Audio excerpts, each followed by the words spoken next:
straight. We got to give you NBA playoff breakdown. So the playoffs are getting started today. The Pacers and the Bucks are playing right now. Pacers were really putting Belter behind, but the Bucks are making a little run here in the fourth quarter. But we wanted to give you our thoughts on the games, tell you who we have winning the series, and kind of go from there. So Pacers, Bucks, like I said, if I would have recorded this earlier, I would have given you the Bucks to pull the upset on the road in this 4-5 matchup. Of course, Giannis Antetokounmpo is going to have to put the team on his back, which he has done. He has about 30 points right now in this game. Luckily for the Bucks, Dame Lillard was cleared to come back and play this season. He was dealing with that deep vein thrombosis. Prognosis on that could have been anything. Could have been career-ending. We've seen a similar situation with Chris Bosh, and we see the same thing going on right now with Victor Wembanyama. So I think the Bucks are in for a tough series. Like I said, they're making a little run now. Could come back and do better in the series. They will not come back in this game that we're watching right now, but it'll be interesting to see how the rest of the series shakes out. Seeing this game and getting a preview of the series, Benedict Mathurin has played awesome. This is his first playoff series. He was hurt last year. He stepped up big time and has been a big force in this game one. I think we'll continue to see him play well. Tyrese Halliburton has played just as outstanding as he's played all season. And, of course, again, it looks like the only offense that the Bucks have at this point in time is that of Giannis Antetokounmpo. So they're going to have to find some other guys to really contribute, some other guys to make some big shots and to help him out until Dame comes back. But if I got to pick a team to win this series, I'm going to go with the Bucks prevailing, making some adjustments after this game one. And I got the Bucks winning this series 4-2, so in 6 games. Moving right along, next up today on the slate, we've got the Clippers and the Nuggets.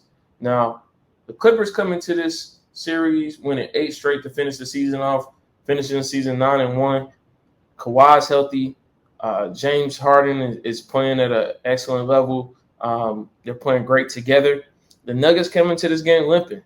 Mike Maloney was fired, NBA championship winning coach. Just a lot of changes. The GM fired as well. Westbrook kind of melted down about a week ago in a huge matchup with the Timberwolves that had playoff implications. And they come into this as the 4th seed. But again, what will we expect to see? I think we'll see, a big game out of Jokic today. I think he'll be big in this entire series. He's vying for that MVP, competing with SGA right now. Earlier in the season, I would have said SGA, but just seeing Jokic and his dominance on the court as I watched some of the last few games, I got to go with Jokic winning that MVP. I think that the Clippers will steal game 1 in Denver tonight, and I think they'll win this series 4-2.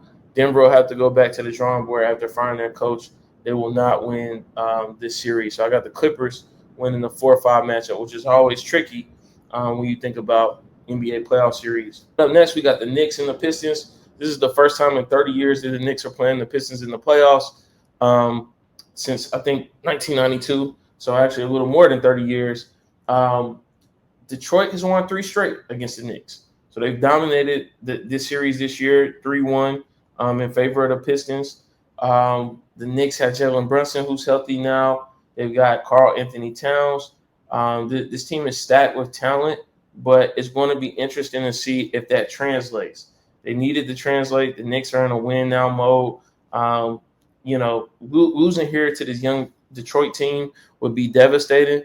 But again, the big thing about it, this Detroit team is physical. They play good defense. They get up and down the floor. You got Malik Beasley, who almost won the 3-point crown this year. He lost it in the last game to Anthony Edwards, who beat him, I think, by just 1 3-pointer. So they got a guy that can shoot, that can stretch the floor. What impact will Malik Beasley have on the series? And, of course, Cade Cunningham. And we know he's going to come to play. He's going to be effective passing the ball and scoring the ball. So it'll be interesting to see what shakes out in that series.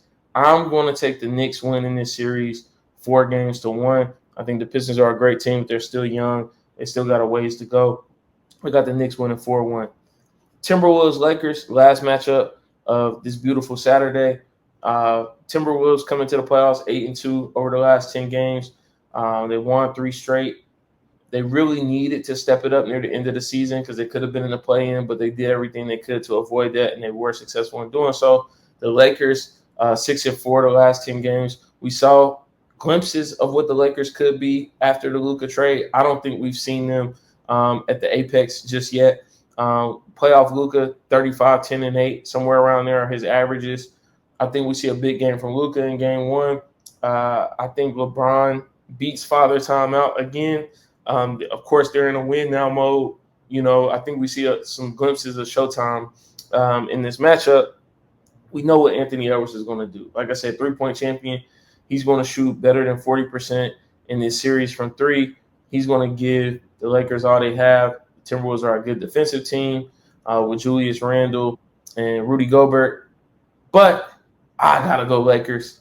I got the Lakers winning this in 6 games. So I got the Lakers winning 4-2. And I'm going to take the Lakers winning at home tonight to start the series off. All right, moving right along, we got the Thunder and the Grizzlies. Not a whole lot to say about this series. The Thunder come in, winning 4 straight, 8-2 over the last 10. They got Shai Gilgeous-Alexander, MVP. They got a solid team around him of guys that can score and can get him the ball. The clip at which he's getting to the free throw line right now is unbelievable. I think, we see them dominate this series. They dominated the Grizzlies on the regular season and swept them. I think they do the same thing here in the playoffs. The Thunder sweep the Grizzlies 4-0 in this round 1 matchup. Celtics Magic, 2-7 matchup. Both teams come into the playoffs fairly hot. Paolo Banchero has been hitting on all cylinders. You got role players like Kentavious Caldwell-Pope and Wagner who are going to play well for the Magic. But it's the Celtics, defending champions. Jaylen Brown, Jason Tatum healthy. I think they step up and win big.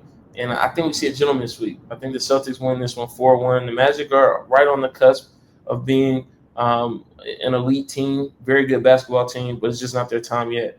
Got the Celtics, Jason Tatum, Jaylen Brown, Al Horford and company, winning this series, gentleman's sweep, and continuing on that quest back-to-back championships.